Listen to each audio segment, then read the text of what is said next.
ঢাকাসহ দেশের 18টি অঞ্চলের ওপর দিয়ে শনিবার দিবাগত রাত 1টার মধ্যে সর্বোচ্চ 60 কিলোমিটার বেগে অস্থায়ীভাবে দমকা অথবা ঝোড়ো হাওয়া বয়ে যেতে পারে। এছাড়া এসব এলাকায় বৃষ্টি অথবা বজ্রসহ বৃষ্টি হতে পারে বলে জানিয়েছে আবহাওয়া অফিস। শনিবার বিকেলে দেশের অভ্যন্তরীণ নদীবন্দরগুলোর জন্য দেওয়া পূর্বাভাসে এ তথ্য জানানো হয়।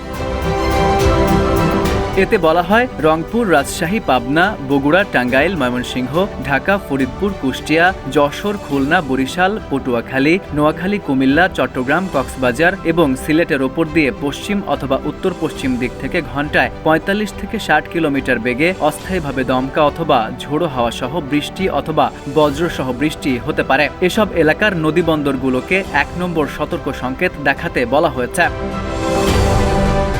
এর আগে শনিবারের আবহাওয়ার পূর্বাভাসেও বৃষ্টির সম্ভাবনার কথা জানায় আবহাওয়া দপ্তর। পূর্বাভাসে বলা হয়, খুলনা, বরিশাল, চট্টগ্রাম ও সিলেট বিভাগের অনেক জায়গায় এবং রংপুর, রাজশাহী, ঢাকা ও ময়মনসিংহ বিভাগের কিছু কিছু এলাকায় অস্থায়ীভাবে দমকা অথবা ঝোড়ো হাওয়া সহ হালকা থেকে মাঝারি ধরনের বৃষ্টি অথবা বজ্রসহ বৃষ্টি হতে পারে। এছাড়া দেশের কোথাও কোথাও মাঝারি ধরনের ভারী থেকে অতি ভারী বর্ষণের সম্ভাবনা রয়েছে।